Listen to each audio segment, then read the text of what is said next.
Votre nouveau rendez-vous flux libre vous est proposé par Suzuki. Parce que les Français aimeront toujours l'automobile. Le Salon automobile de Lyon présente Flux libre, le podcast. Bonjour et bienvenue dans notre épisode 2. Cette semaine, on s'interroge sur un maillon clé du paysage automobile. Les concessionnaires sont-ils d'ailleurs toujours la grande force des constructeurs ? Réponse dans notre dossier feuille de route.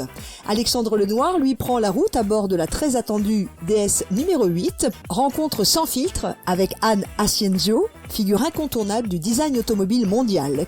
Et comme toujours, on termine le voyage en beauté avec une escapade gourmande. Cette fois, nous nous arrêtons à Lyon, au restaurant Le Président, pour passer à table avec le chef Christophe Marguin. Flux libre avec Suzuki. Les concessionnaires, simples relais ou véritables piliers stratégiques des marques, on fait le point dans notre feuille de route.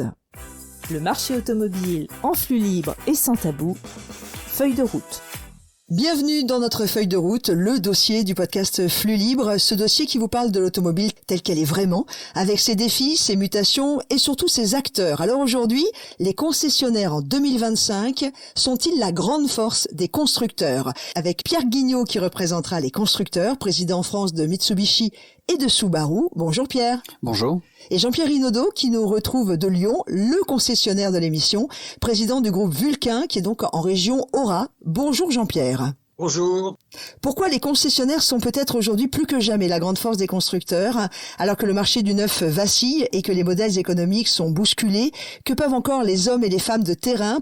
Pierre Guignon, les chiffres sont là, les ventes de voitures neuves s'érodent. Où en est Mitsubishi et Subaru en 2025 en France et en Europe ?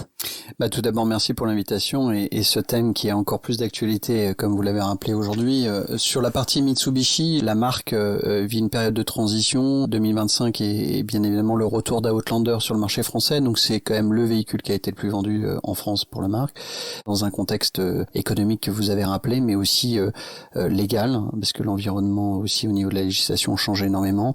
Et c'est vrai que ce Outlander qui a énormément d'intérêt revient avec une technologie PHEV qui peut paraître vertueuse, mais qui malheureusement est frappée aussi de taxes. Donc ça, c'est pour l'actualité de Mitsubishi, mais puis bien sûr une gamme plus large, comme vous le savez, en partenariat avec Renault. Et c'est pas un, mais deux nouveaux modèles qui arriveront à la fin de l'année. Et on sera d'ailleurs pas très loin de Jean-Pierre, parce qu'on sera au Salon de Lyon en avant-première européenne pour présenter Grandis et Eclipse. Puis pour Subaru, alors là c'est carrément redémarrage à zéro, parce que pareil, on va encore parler de taxes malheureusement, mais la marque Subaru a quasi disparu du marché français avec des taxes qui étaient juste insupportables. La marque Subaru se relance dès 2026 avec 3 nouveaux modèles en 100% électrique, et on reviendra avec l'ADN de la marque. Alors Pierre Guignot, ok, vous m'avez parlé de ce que vous sortez aujourd'hui et merci, il n'y a pas de souci, mais je voudrais avoir vraiment les vrais chiffres. Mitsubishi 2024, c'était combien de ventes ?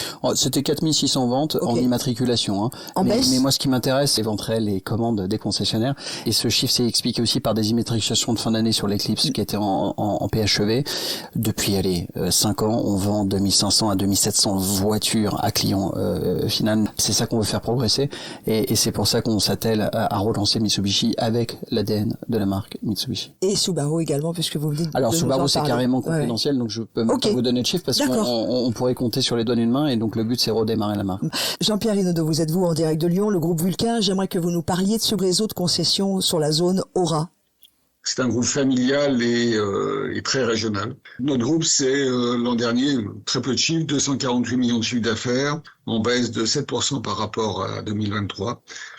C'est 8 marques de voitures et 2 marques de motos, et un centre Midas et Mondial Pare-Brise. Nous sommes propriétaires de quasiment tout notre immobilier, et dans les très grandes métropoles européennes, c'est assez rare parce que c'est très cher et c'est très compliqué, mais ce qui nous permet de pouvoir maintenir des performances et des locaux de bonne qualité pour nos clients et pour nos constructeurs. Dans une interview précédente, Pierre Guignot, pour vous, les concessionnaires étaient vraiment plus qu'importants, c'était la force vive d'un réseau. Complètement, et ça fait plus de 22 ans que je suis dans ce métier-là. Une marque ne vit pas sans son réseau, et c'est eux qui portent et qui sont ambassadeurs au quotidien au niveau des clients de la marque. Donc Jean-Pierre l'a rappelé tout à l'heure, c'est avant tout des hommes et des équipes qui sont sur le terrain et qui défendent justement les valeurs de la marque. Et donc sans un réseau fort, la marque ne peut pas l'être forte, en tout cas sur un marché. Et c'est encore plus important quand le marché est chahuté et surtout quand le client, parce que on essaye de vendre des voitures à des clients finaux qui ont besoin de se mouvoir et de mobilité, sont en plus perdus, c'est-à-dire avec des indicateurs de marché qui sont contraires. On cumule quand même sur le marché français depuis maintenant quelques mois et quelques années les vents contraires. C'est un effort collectif encore plus grand aujourd'hui par rapport à un marché qu'on a pu connaître dans le passé qui était quand même beaucoup plus stable et progressif. Y a-t-il une grande différence entre le rapport d'un constructeur avec son réseau de concessions en France par rapport à l'Europe et le monde, vous, Mitsubishi qui êtes partout et Subaru également? Indéniablement, les continents et les pays se ressemblent pas en termes et de législation et de structure de marque. Donc c'est vrai qu'on n'a pas la même approche automobile aux États-Unis qu'en Europe. Par exemple, aux États-Unis, on a des process de vente ou par exemple une part du financement qui a été démocratisée. Même ne serait-ce que si je compare l'Angleterre, même avec le marché français, on a des maturités au niveau des consommateurs qui sont pas les mêmes. J'aime bien cette image. Je sais pas si vous avez déjà fait de l'avion, mais on est à peu près dans le même bateau avec les concessionnaires. Mais si quelqu'un rame dans le sens inverse de l'autre, ça n'avance pas, et inversement, si quelqu'un ne rame pas du tout et que un des deux rame, vous allez tourner en rond. C'est ça. C'est une synchronisation qui doit être absolument optimale entre le constructeur et son réseau afin que le bateau avance le plus vite possible. Et le problème qu'on a pour continuer cette image, et ça rejoint votre question, vous me parlez mondial ou européen, c'est qu'il y a le bateau, il y a les hommes à l'intérieur, le réseau et le constructeur qui rament à peu près, si on part de ce principe, dans le même sens. Mais si en plus vous avez des courants qui sont à l'égal de la vitesse du bateau, vous faites du surplace. Et globalement, cet environnement extérieur, qui sont les lois, les règlements, le marché, le consommateur, les taux d'intérêt, enfin il y a beaucoup de facteurs extérieurs, ils sont devenus une composante non seulement importante, mais surtout en plus pour certains items hasardeuses, c'est-à-dire qu'en fait d'une semaine à l'autre, en plus les critères changent. Jean-Pierre Hinault, vous qui êtes un homme de terrain, nombreuses concessions, quelle est votre réalité commerciale aujourd'hui en tant que concessionnaire? Là-dedans, il y a trois réalités. Les prises de commandes, il faut se dire, depuis 1 an et demi, c'est catastrophique. On prend plus de commandes, le marché de 2 millions, 2 millions 100, il n'existe plus. On va faire 1,6 million cette année, et encore vitaminé par des aides constructeurs, des IMAT tactiques, comme on dit, quelques leasing sociaux. Enfin bon, le marché, il se casse la figure. Donc, première chose, on prend pas de commandes. Deuxièmement, donc on livre pas. Et on a toujours les mêmes charges. Il faut maintenant prendre des décisions qui sont des décisions absolument drastiques pour remettre le niveau de nos affaires au niveau du marché. Ça veut dire, parce qu'a dit très bien le DG du groupe Fray, qui a des roues, qui a dit il faut couper dans vos charges, il faut couper dans vos frais, il faut arrêter de sponsoriser l'équipe de rugby, l'équipe de basket ou l'équipe de foot, c'est fini ça, vous pouvez plus. L'automobile, le client l'accepte plus. Vous pouvez plus avoir des grands showrooms, c'est fini. Les clients rentrent plus dans vos showrooms, c'est plus la peine. Et ça, les constructeurs, ils ont quelquefois un peu de mal à l'appréhender et à l'accepter. Ce que l'on peut comprendre, excusez-moi Monsieur Hinault, parce que moi en tant qu'ancienne basketteuse, c'était cool que la concession de la ville à laquelle j'appartenais puisse nous aider. Il y a même tout un côté culturel du coup qui va disparaître. Moi, je suis un exemple. Je suis un basketteur également. Je suis Villeurbanais, donc c'est peut-être plus facile que d'autres de bien jouer au basket. C'est un vrai problème. Cette mise à niveau de nos affaires au niveau immobilier est quelque chose qui va être dramatique. Adapter le personnel, ça pose quelques problèmes, mais l'immobilier, c'est beaucoup plus compliqué. On va avoir des décisions drastiques à prendre. Pas sûr que les constructeurs vont l'accepter. Vous dites, je ne sais pas si les constructeurs vont l'accepter. De quoi parlez-vous concrètement? Comment vous dire? Les constructeurs, quand même, on peut dire, aujourd'hui, si on résume les choses, les constructeurs gagnent beaucoup d'argent en ce moment. Ils sont depuis quelques années, ils sont des super résultats. Ils ont augmenté le prix des voitures, ils ont bénéficié d'un certain nombre de choses, et les réseaux en perdent. Ça ne peut pas continuer. C'est pas possible. Ça, c'est la première des raisons. Deuxième raison, ils étaient partis pour en gagner encore plus, de dire, on va faire le métier des concessionnaires, on va les nommer tous agents. Avec, les fameux contrats d'agents. J'avais fait une déclaration dans la presse, on me l'avait reproché en disant, j'attends avec gourmandise les contrats d'agents. Malheureusement, je suis resté sur ma fin. Les contrats d'agents, le peu qui a été signé, sont tous en train de faire marche arrière. On va rappeler à ceux qui vont écouter notre podcast, Monsieur Hinault, ce qu'est et ce que proposait le contrat d'agent. Le contrat d'agent par rapport au concessionnaire, c'est que c'est le constructeur qui faisait notre métier. C'est lui qui vendait la voiture, c'est lui qui... Nous, on la livrait et on faisait un peu d'entretien. Les stocks appartenaient au constructeur, tout appartenait. Mais c'était absolument impossible. Je sais pas les gens qui ont raisonné comme ceci. C'est impossible. Notre métier est un métier de détail. Un constructeur, c'est fabriquer une voiture. Et le deuxième chose, le problème du réseau. Je vais vous donner 2 exemples. C'est pas cata. Heureusement que les constructeurs, que Stellantis a un réseau. Imaginez qu'il n'y avait pas de réseau. Comment voulez-vous gérer ce dossier? Impossible. Deuxième exemple. On parle de Tesla.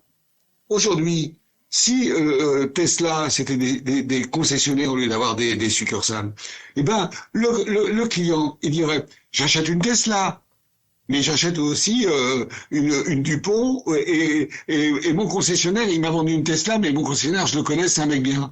Même si le patron Tesla, je dis pas que ça aurait pas eu d'effet, mais des effets beaucoup plus amortis. Et donc, le réseau, c'est celui qui connaît. J'ai une grande estime pour monsieur Toyoda, l'ancien président, qui disait, et il résumait notre métier. Ce que je veux, mon concessionnaire, c'est le meilleur boucher de ma rue. C'est-à-dire que ça soit le meilleur commerçant. Puisqu'on a un constructeur dans notre feuille de route avec monsieur Guignot qui est le président France Mitsubishi et Subaru, j'aimerais que vous réagissiez à ce que dit monsieur Jean-Pierre Hinaudot du groupe Vulcain. Je sais pas si je vais pouvoir répondre entre guillemets en faisant le porte-parole des constructeurs. Les uns et les autres n'ont pas forcément les mêmes approches par rapport à ce qui vient d'être dit, mais en ce qui nous concerne, en tout cas chez Mitsubishi et Subaru, de par de la taille qu'on représente et le mode de distribution qui est totalement traditionnel qui est appliqué. En plus, on a une caractéristique sur le marché français, c'est que, mais aussi pour Mitsu au niveau Europe, c'est qu'on a un modèle d'importation porté par le groupe Émile Frey sur la partie France, qui, comme l'a cité Jean-Pierre, est également un gros retailer, donc un gros concessionnaire sur d'autres marques.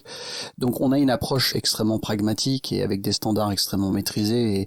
Et tout ce qu'a dit Jean-Pierre est parfaitement exact. On n'a pas, au niveau de la dimension et du réseau et de la dimension des affaires et des standards, on essaye de s'adapter et d'être en symbiose, c'est-à-dire en communication le plus souvent possible avec le réseau pour être le plus efficace. Et ce qu'a dit Jean-Pierre, c'est l'enjeu même aujourd'hui de la survie de l'automobile. C'est-à-dire que il faut absolument que le client, et c'est à lui que je pense, puisse continuer à se mouvoir et défendre ce sentiment de liberté. Et aujourd'hui, moi je vais pas dire un coup de gueule, mais globalement, il est anormal que des clients aujourd'hui passent plus de temps à la prévente, à mettre des montants absolument astronomiques pour réparer leur voiture et la garder, plutôt que de la renouveler au sens plus vertueux du terme, c'est-à-dire en essayant d'accéder à des technologies qui sont plus vertueuses, parce que comme l'a dit Jean-Pierre, les constructeurs ont fait des efforts depuis les 10 dernières années par rapport à ça et par rapport aux normes européennes. Et moi je milite, et je le dis dans plusieurs réunions et aussi à la SIAM, je comprends pas qu'au niveau européen, par exemple, on ne permette pas aux consommateurs final, société ou pas d'ailleurs, ou particulier, d'accéder à un taux, comme on le fait dans d'autres secteurs d'activité, un taux réduit, c'est ce qu'ils appellent un base rate, c'est-à-dire permettre d'accéder à un crédit auto avec un taux bonifié par la BCE, je veux dire au niveau européen, qui arrêterait de mettre la pression et sur les concessionnaires et sur les constructeurs pour donner accès justement à un loyer plus compétitif, ainsi de suite. Donc ça c'est, il faut relancer la consommation, et les concessionnaires et les constructeurs n'auront pas besoin de réduire leur showroom. Qu'est-ce que la SIAM? Ah pardon, c'est la Chambre syndicale des importateurs automobiles en France, qui donc rassemble l'intégralité des marques sur le marché, hors marque française bien évidemment. Et aujourd'hui, par rapport à ce que vient de dire Jean-Pierre, ce qui est dramatique, c'est que l'automobile, ça existe depuis des centaines d'années, elle est en train de se réinventer, certes, on vit une révolution, certes, il y a un virage technologique, certes. C'est un des métiers d'ailleurs, la filière automobile qui a le plus évolué et qui n'arrête pas de se remettre en question tout le temps, qui est vraiment, enfin il y a une évolution, il y a une R&D incroyable. Mais je voudrais, excusez-moi, vous allez me haïr un petit peu, Pierre Guignot, vous qui êtes le président Mitsubishi et Subaru France.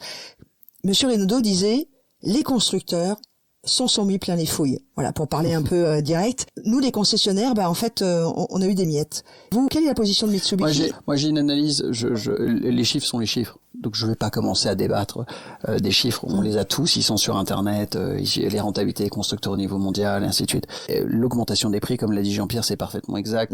Mais ce que je retiens, mais je vais répondre à votre question. En fait. Jean-Pierre a cité Toyoda. Donc, j'ai eu la chance de travailler pendant plus de 17 ans aussi, juste avant de rejoindre Mitsubishi et Subaru, qui sont toujours des marques japonaises aussi, pour une marque japonaise. Et ils m'ont appris une chose à leur contact, c'est qu'il faut avoir aussi le temps long. Et pour répondre à votre question, les constructeurs ont des profitabilités affichées qui sont ce qu'elles sont, mais il faut aussi mettre ça au regard des investissements qui sont faits par ces constructeurs-là dans cette transition qu'on est en train de vivre aujourd'hui. Et les technologies qui sont mises en place aujourd'hui, je parle du 100% électrique ou du full hybride ou du PHEV, ont mis sur les épaules de ces constructeurs la recherche-développement et des besoins de développement et d'investissement qui sont absolument massifs. Donc oui, effectivement, on a une rentabilité à court terme qui peut paraître être forte et en progression. Moi, j'aimerais bien qu'on mette dans ces analyses-là, qu'on voit dans la presse, au regard de combien d'investissements en milliards pour justement répondre à un cahier des charges qui est le fameux 2035 zéro carbone. Donc en fait, j'irai pas à contre-courant de ce qui a été dit, c'est parfaitement exact, mais je remettrai ça juste en perspective du temps long et de se dire que le but c'est une survie, en tout cas d'avoir une industrie qui dans les 20, 30, 40, 50 prochaines années arrive à se développer d'une manière durable. On voit bien que ce phénomène de concentration qui existe dans les réseaux de distribution et qui existe aussi chez les constructeurs, menacé par une poussée technologique qui vient de Chine, rebattent un peu les cartes de ce qu'on peut lire malgré les rentabilités affichées. Mais merci d'avoir été honnête sur votre réponse, Monsieur Pierre Guignot, président France Mitsubishi et Subaru. Monsieur Renaudot, on va revenir avec vous rapidement parce qu'on arrive à la fin de notre dossier feuille de route pour notre podcast Flux Libre. Aujourd'hui, ça veut dire quoi, Monsieur Renaudot? Ça veut dire qu'au-delà des marges, l'humain reste vraiment au centre? Pour moi, l'automobile, c'est deux choses. C'est le produit, je vais y revenir, et les hommes. Les hommes, on a des gens de plus en plus formés grâce aux constructeurs. Qui nous aide beaucoup là-dedans, parce que naturellement, je suis pas sûr qu'un concessionnaire se forme. Je vais vous donner un exemple tout simple. Ils nous forment nos mécanos, ils nous forment nos vendeurs, mais il y a combien de temps que les concessionnaires n'ont pas été formés, quoi. Et pourquoi ils sont pas formés? Parce que personne chez le constructeur veut les former, et donc le constructeur fait notre job quand même. Mais moi, je voudrais revenir sur le produit.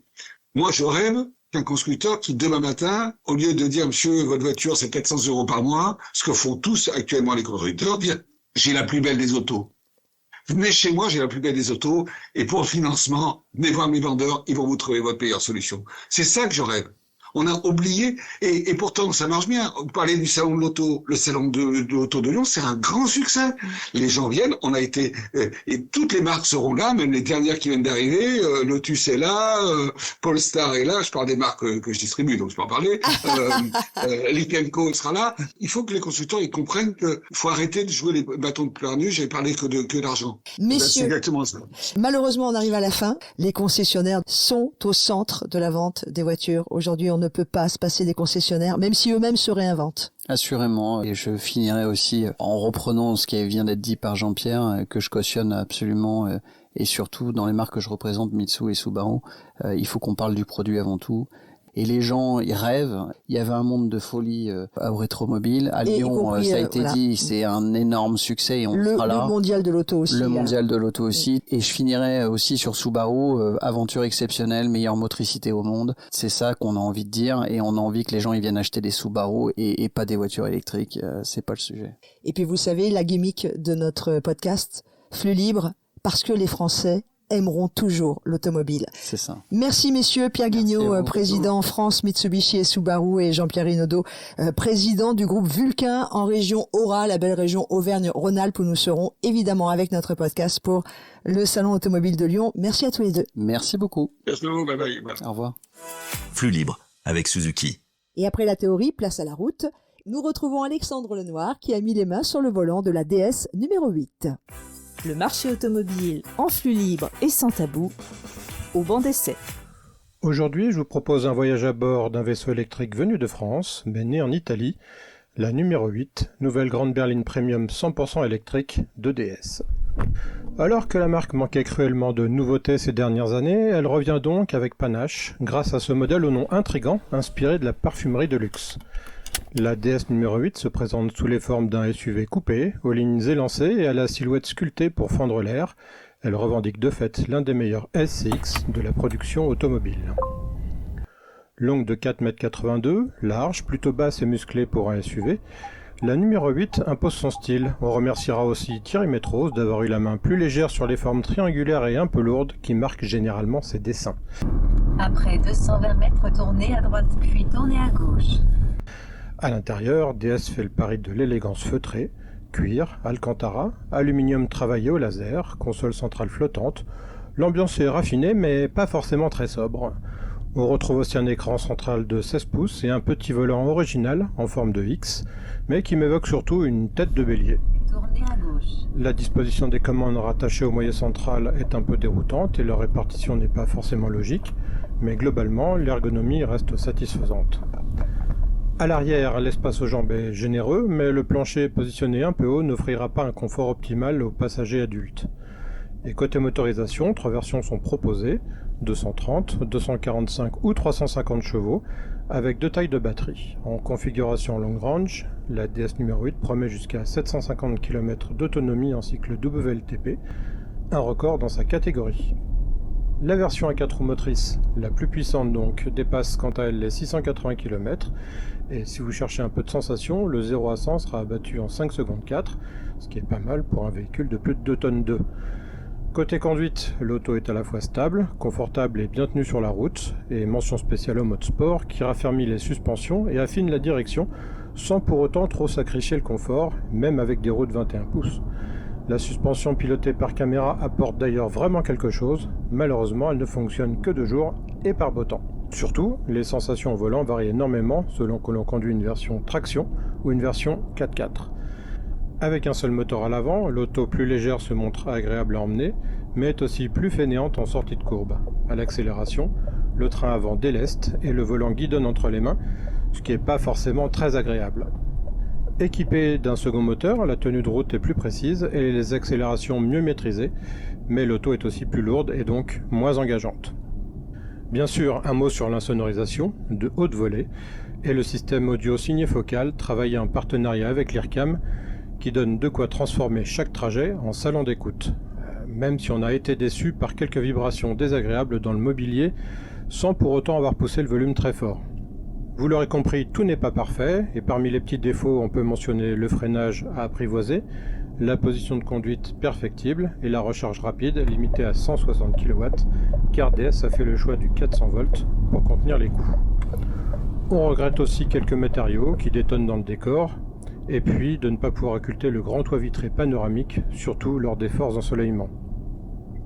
Un mot aussi sur la commande vocale Iris, l'anagramme de Siri donc. DS l'utilise pour commander la ridicule intégration d'une version dégradée de ChatGPT, qui est pourtant présentée comme une fierté, mais qui, avec sa synthèse vocale au phrasé monocorde, paraît dater de 15 ans. Plus ennuyeux, ça n'apporte vraiment aucun bénéfice aux passagers, et d'ailleurs, il ne sait même pas dire dans quelle voiture il est installé. Quant à son contenu présenté comme engageant, on vous laisse seul juge. Ok Iris, raconte-moi une histoire drôle. Le 1er avril 2014, France Inter annonce que la mairie de Paris a décidé de vendre la Tour Eiffel au Qatar pour des raisons budgétaires. Voilà, heureusement on n'est pas obligé de l'utiliser, et si on occulte tout cela, globalement la DS numéro 8 incarne avec originalité une vision française du haut de gamme électrique, et il s'en faudrait finalement de peu pour que la prestation à bord soit aussi convaincante que celle des meilleurs premiums du marché, comptée entre 59 200 et 80 300 € selon la version. Alors oui, c'est cher, mais cela reste compétitif face aux allemandes, et une vraie alternative pour celles et ceux qui veulent rouler autrement.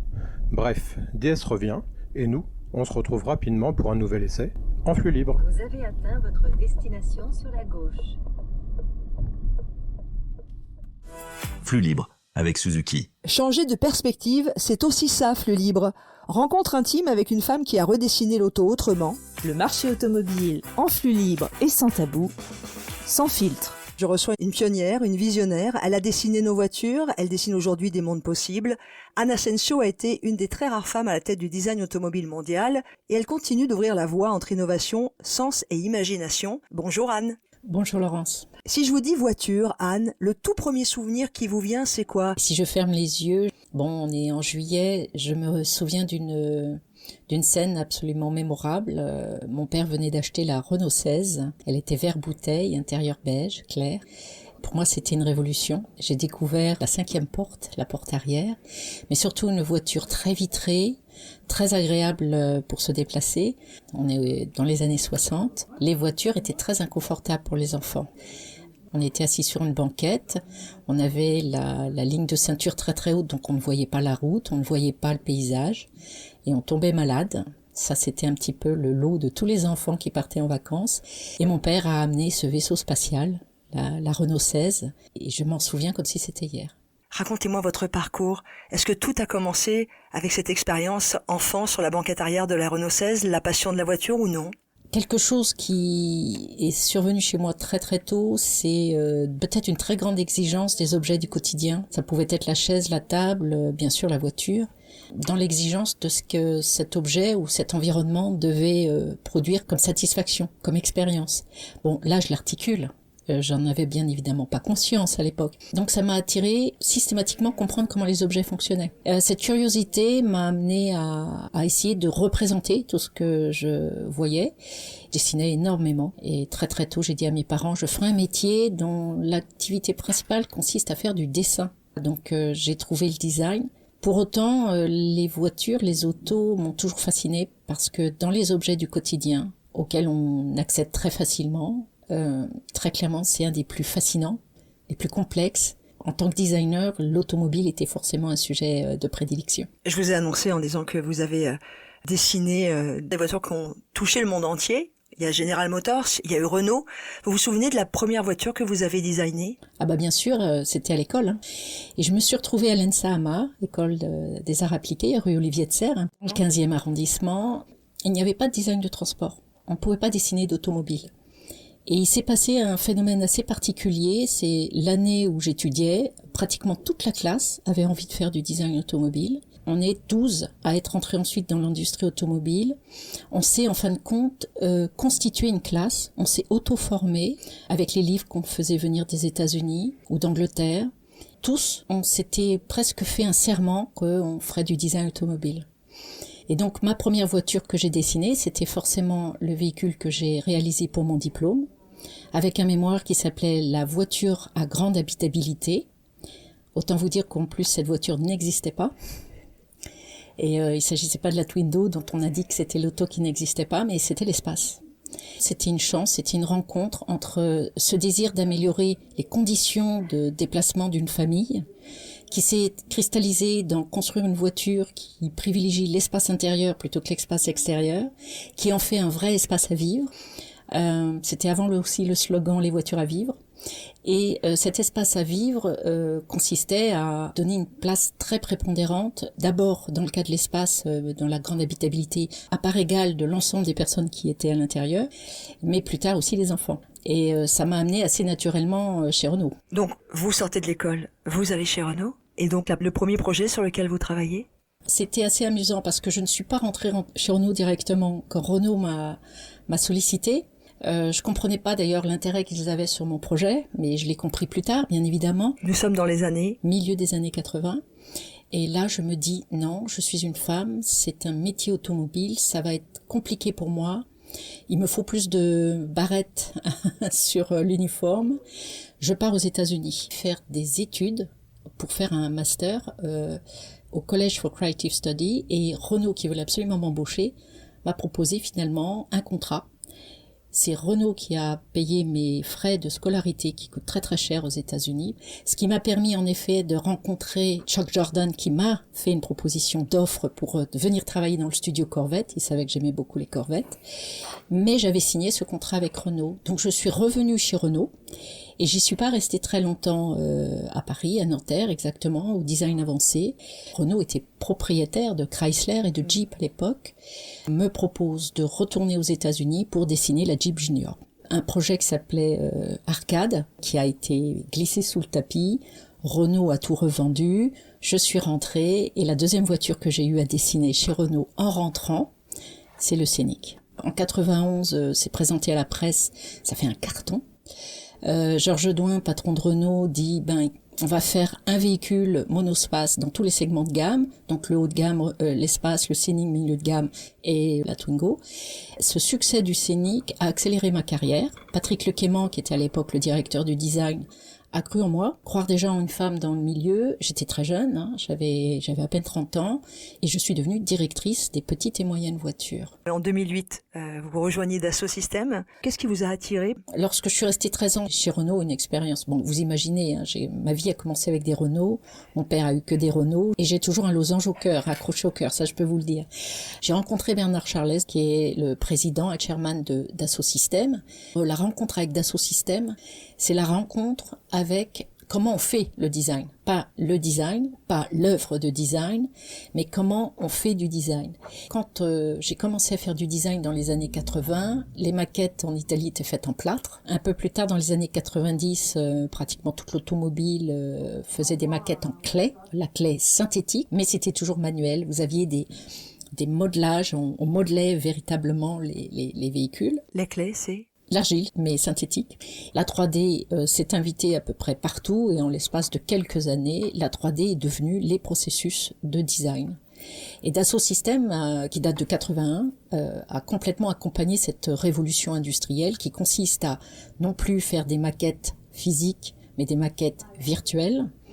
Et donc, moi, j'avais rencontré Dassault Systèmes puisque la Mégane 2, entre autres, avait été entièrement faite avec les outils de Dassault Systèmes et j'avais découvert le digital mock-up, donc la maquette numérique en français, qui permettait de véritablement créer des conditions d'une collaboration de tous les acteurs de la conception et qui donnait donc pour le design un rôle qui était bien plus que simplement exprimer son œuvre et ensuite les ingénieurs se débrouillaient pour le faire. Je suis allée chez Dassault Systèmes parce que j'ai rencontré des scientifiques créatifs, des gens qui cherchent véritablement les moyens d'exprimer le réel, qui est une condition absolument cœur au niveau du design. Et donc, des échanges avec Bernard Charlès, il m'a dit, écoute, il faut que tu viennes chez Dassault Systèmes. Je dis, mais qu'est-ce que je vais faire? Il me dit, je sais pas, mais je sais que tu vas t'y plaire et que ça sera très bien. Et ça fait plus de 15 ans maintenant et j'ai pas regretté. Vous avez beaucoup évoqué dans notre échange tout ce qui est bien-être, tout ce qui est prendre en compte aussi ce que voulait ou ce qui servirait l'utilisateur final. Comment est-ce que vous avez réussi à garder cette boussole dont vous m'avez parlé dès le début de votre école? De rester en résonance? Oui. Je pense que c'est tout simplement parce que être designer, c'est pas un métier, c'est une attitude. C'est une manière de penser, c'est une manière de voir le monde. Le problème que l'on a aujourd'hui, c'est qu'on qualifie les gens par rapport à leurs connaissances, par rapport à leur savoir, par rapport à ce qu'ils ont fait à l'école. Et ensuite, eh bien, ils se définissent par la manière dont ils sont instrumentalisés dans le système. Un designer peut pas être comme ça. Un designer, il garde finalement cette forme d'indépendance, une indépendance de pensée. Un designer, c'est savoir penser et savoir modéliser. Mais si vous pensez mal, vous modélisez mal. Donc tout, aujourd'hui, est une question de comment je pense. Est-ce que je sais penser? Est-ce que je design la question avant d'y répondre? Et ça, c'est le métier du design.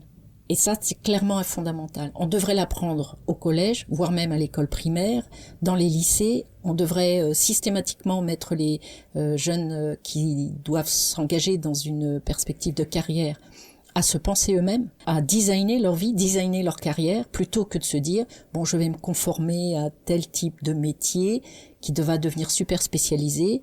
Et la personne, en tant que telle, en tant que capacité de se construire, de s'individuer, de créer en plus les conditions d'être toujours à la hauteur, c'est-à-dire d'aller chercher par soi-même ses savoirs.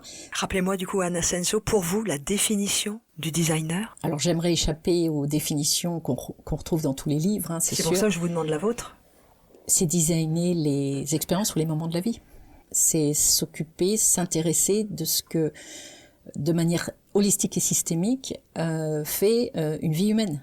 Et les conditions de cette vie humaine et les bonnes conditions. Je vais citer Judith Butler, dont j'adore les livres. Elle dit à quoi ça sert d'avoir vie viable. Les scientifiques disent il faut faire une vie viable. Mais une vie viable n'a pas d'intérêt. Il faut des vies vivables. Et je crois que le designer produit des manières d'habiter, en se souciant des toutes petites choses du quotidien, la manière dont vous choisissez un tissu, un matériau, comment vous assemblez votre environnement de vie dans lequel vous vivez. Ça va très loin parce que ça peut être aussi designer sa vie, designer ses amis. Le design est une attitude, c'est pas un métier. Anne Ascenso, si vous êtes au volant d'une voiture, la vôtre. J'y suis très souvent, j'adore ça. Quelle est la route que vous prendriez parce que vous adorez cette route? Je la connais, je la prends tout le temps. La route Napoléon, Ça, c'est ce que je faisais avant. J'ai épousé un Catalan et il se trouve que son père est né à Aquaviva dans les Pyrénées, dans l'Ariège, entre la Catalogne et l'Ariège, vraiment à la limite. Et j'ai découvert très tard les Pyrénées. Donc on a une maison là-bas. Je suis en train d'épuiser tout ce que ces routes peuvent proposer. Merci beaucoup Anne Asensio. Merci Laurence. Flux libre avec Suzuki. Et pour conclure ce trajet, on met le clignotant vers Lyon, pause saveur chez Christophe Marguin, chef étoilé et passionné. Le marché automobile en flux libre et sans tabou, l'escapade.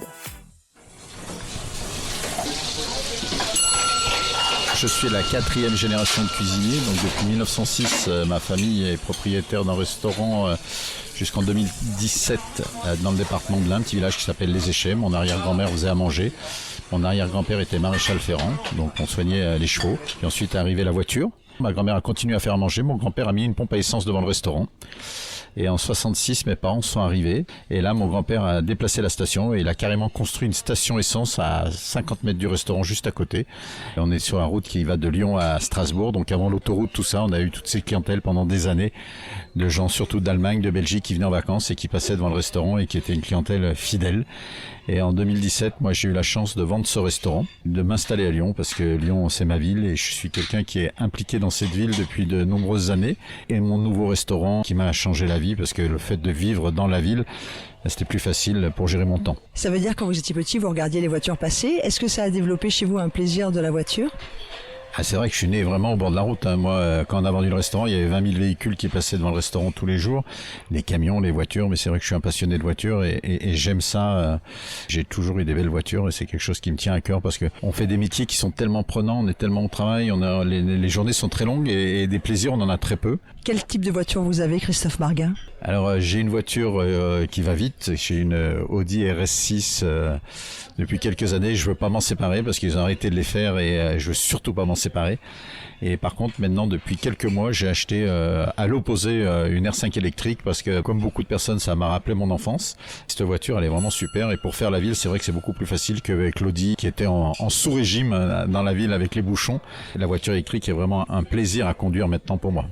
Vous êtes en train de rouler, vous faites une pause en lien avec la gastronomie. Ce serait quoi votre moment préféré ? Moi déjà c'est me disputer avec mon épouse parce que j'ai pas choisi le restaurant à l'avance, donc il faut que je lui dise de regarder le guide parce que c'est super important de savoir où on va manger, où on va dîner. L'année dernière on rentrait de Bordeaux et il y a une grosse part d'autoroute entre Saint-Émilion et Clermont où il y avait rien du tout. Je trouve qu'il y a 2 étoiles à côté de Clermont-Ferrand. J'appelle, ils me disent oui, mais pas plus tard, et on arrivait à l'heure pile. L'expérience que vous avez vécue là-bas, la rencontre également ? Ouais, c'était une belle rencontre. Le chef, je connaissais pas, j'avais entendu parler de cette maison. J'ai passé un moment merveilleux parce que c'était vraiment très très bon. C'était qui ? Un restaurant qui s'appelle Les Prés, qui est juste à côté de Clermont-Ferrand. Très très belle maison à découvrir. La table de la cuisine, qu'est-ce qui prend la commande ? Christophe Marguin, vous êtes chef président des Toques lyonnaises. On a rapidement parcouru, puisque l'on parle de route également dans Flux Libre, votre cheminement de jeune gamin à chef. Quel est, on va pas tout refaire aujourd'hui, le moment qui vous a le plus marqué et peut-être le père dans votre métier qui vous a le plus apporté ? On a la chance de vivre des moments de fou. Beaucoup de chefs m'ont marqué parce qu'à chaque fois un chef il vous marque, il vous apprend des choses. Celui qui restera ancré c'est Jacques Maximin parce que c'est un génie, c'est un homme d'un cœur, c'est un fou. Mais d'une gentillesse, d'une générosité. On travaillait chez lui et après le service, il nous prenait dans son bistrot, à côté du gastro. Je me souviens, le premier soir, on s'assoit, on est 4-5. Donc il dit, on va parler pour le menu de demain. Ok, très bien. Qu'est-ce que tu bois ? Un coca, chef. Tu me prends pour un con ? Si, un coca. Ton père, il aurait pas bu un coca. Un gin tonic. Bon, ça va mieux. Voilà. Et c'est vrai que c'est quelqu'un qui je suis toujours en contact et pour qui je voue un respect énorme. Ça part devant, vie Saint-Pierre-Artéchot et 4 canards. Le moment qui m'a marqué, j'ai eu la chance il y a quelques années de rencontrer une des personnes les plus érudites que j'ai rencontrées de ma vie, qui est le cardinal Barbarin. Je l'invite à déjeuner chez moi. Je rencontre un homme extraordinaire et à la fin du repas, je lui dis, vous savez, monseigneur, moi j'ai besoin de rien. La seule chose que je peux faire, c'est organiser avec mes copains chefs lyonnais un repas pour votre fondation. On fait ce repas et à la fin du repas, il y a des généreux donateurs et on récupère 100 000 €. Et à la fin, il me dit, j'aime beaucoup les gens qui tiennent leur parole devant tout le monde. Et je dis, moi aussi, mais il y a un truc qui me ferait plaisir, c'est que vous m'emmeniez voir le pape. Et quelques mois après, je me suis retrouvé avec le cardinal, son secrétaire, mon ami Philippe Bernachon, chocolatier, qui est fils de Paul Bocuse. On a été au Vatican, on a été 45 minutes en audience avec le pape. On a dîné avec le pape, on a couché à Santa Marta dans la résidence des cardinaux et le lendemain à 6h30 on a fait une messe avec le pape dans Santa Marta. Et si vous n'êtes pas cuisinier, jamais vous pouvez vivre ça. On a un métier qui est extraordinaire, mon père m'a toujours appris ça, on vit des choses qu'on n'a pas les moyens de vivre et c'est vrai que vous êtes habillé en blanc, tout le monde vous dit bonjour, vous habillez en civil, la moitié des gens vous reconnaissent pas, mais cette veste de chef, cette tenue que Paul Bocuse nous a imposée pendant des années sur la photo, on recevait les convocations en disant attention, pantalon noir, chaussettes noires, chaussures noires, veste blanche, toque, tablier blanc, tout le monde habillé pareil et c'est vrai que c'est une force d'avoir cette tenue. On est début juillet. Si je viens déjeuner au Président, à Lyon, dans le 6e arrondissement, quelles sont les spécialités ou quels sont les produits locaux que vous mettez en valeur en ce moment? On a été mauvais un moment dans le tournant de la cuisine quand on a parlé de la cuisine locale. Nous, notre génération, c'était que de la cuisine locale parce qu'il n'y avait pas les fournisseurs. Nous, on était à 20 minutes de Lyon, les gens ne nous livraient pas. C'est-à-dire que si je travaillais pas avec mon paysan chez qui j'allais chercher mes caisses d'épinards, j'allais chercher les salades, mon pêcheur de grenouilles qui m'amenait mes grenouilles, tout ça, j'aurais eu pas beaucoup de produits, quoi. Il aurait fallu que j'aille tous les jours à Lyon et je pouvais pas. Donc c'est vraiment, on a toujours travaillé localement. On est né avec ça, donc pour nous, c'est logique de travailler avec ces produits qui sont autour de nous. Ça part devant 8 Saint-Pierre artichaut et 4 canards. Et pour moi, il y a 2 produits emblématiques, la grenouille, puisqu'on était dans le département de l'Ain et dans cette région de la Dombe, et surtout la volaille de Bresse à la crème, même si c'est un produit qui n'est pas le meilleur en ce moment, qu'on est en plein été, mais malgré tout, c'est mon histoire, et c'est un plat pour moi que je n'enlèverai jamais de ma carte, un de nos best-sellers qu'on vend le mieux dans notre restaurant. Est-ce qu'on l'allie avec un vin du Jura? Non, moi je serais plus gourmand et j'irai dans la Bourgogne et je boirai un beau Chambol Musigny. Christophe Marguin, si demain un génie vous proposait de changer votre vie ou tout du moins de faire un autre choix, vous iriez vers quoi? Sincèrement, j'aurais pas d'autre choix. Je suis la 4e génération de cuisiniers. Mon papa a 2 sœurs. Ces 2 sœurs avaient 2 restaurants, dont un qui était en face de mon papa. Donc quand je savais pas quoi faire, je traversais la route. Des fois, je faisais 2 déjeuners. Je mangeais un morceau avec mes parents, j'allais traverser, j'allais manger un morceau chez ma tante et mon oncle en face. Mon parrain s'appelle Pierre Orsi. Je suis né dans ce métier. J'ai toujours vécu. Mes parents, ils aimaient ni la mer ni la montagne. Quand on partait en vacances, on allait manger chez les copains de mon père. Donc je suis vraiment né là-dedans et c'est vraiment une passion. Et pour moi, c'est quelque chose de merveilleux. Et puisque l'on parle d'histoire, j'ai en face de moi un collectionneur des plus vieux menus de France. Mieux que ça, j'avais la plus belle collection au monde de menus de président de la République. Plus de 4174 menus exactement, de Napoléon à Emmanuel Macron au château de Versailles avec le roi Charles. J'ai vendu une partie de cette collection. Et au grand regret de mon épouse, vous savez, les collectionneurs, ils s'arrêtent jamais de collectionner. Donc, parce qu'elle voulait que je fasse de la place, donc j'ai fait de la place. Mais j'ai continué à racheter quand on a réouvert Notre-Dame. Le président Macron a invité tous les chefs d'État à l'Élysée. Je me suis dit, je ne peux pas ne pas avoir ce menu. Georges Blanc, il m'a vu naître. Il a fait un repas pour le roi des Belges il n'y a pas très longtemps à l'Élysée. J'ai dit, je peux pas ne pas avoir ce menu. Donc, c'est-à-dire que quand on est collectionneur, ça s'arrête jamais. Votre plus belle émotion vécue avec un vin? J'ai la chance d'aller plusieurs fois déguster sur fût au domaine de la René-Conti et c'est le mythe, c'est l'histoire. Tout le monde rêve d'y aller une fois, d'en goûter une fois et de pouvoir rentrer dans cette maison et de pouvoir goûter sur fût comme ça le vin qui n'est pas fini encore et ils vous sortent souvent des vieux millésimes. Donc vous allez boire des vins d'exception et surtout ils ont un vin blanc qu'ils commercialisent pas. Maintenant ils vendent un Corton Charlemagne mais avant ils en vendaient pas du tout et maintenant on peut avoir ce vin blanc. Merci beaucoup Christophe Marguin. Bonne route. Bonne route à tous et puis arrêtez-vous dans des bons restaurants pour prendre un peu de plaisir. Flux libre avec Suzuki. Nous voici arrivés à la fin de ce nouvel épisode de Flux libre. Des rencontres, des réflexions, des virages plutôt bien négociés et toujours cette même envie de vous faire aimer l'automobile sous toutes ses formes, même quand on prend sa pause pour aller déjeuner. Le prochain épisode sera à retrouver à la rentrée de septembre. Alors d'ici là, n'hésitez pas à vous abonner, à le partager autour de vous, à tous ceux qui aiment l'automobile, mais pas que, également les belles rencontres et les belles histoires qui vont avec. Toute l'équipe de Flux Libre vous souhaite un très très bel été, qu'elle soit sur les routes de France ou d'ailleurs. Prenez le volant, prenez l'air, prenez le temps et surtout, restez en flux libre. Votre rendez-vous Flux Libre vous a été proposé par Suzuki.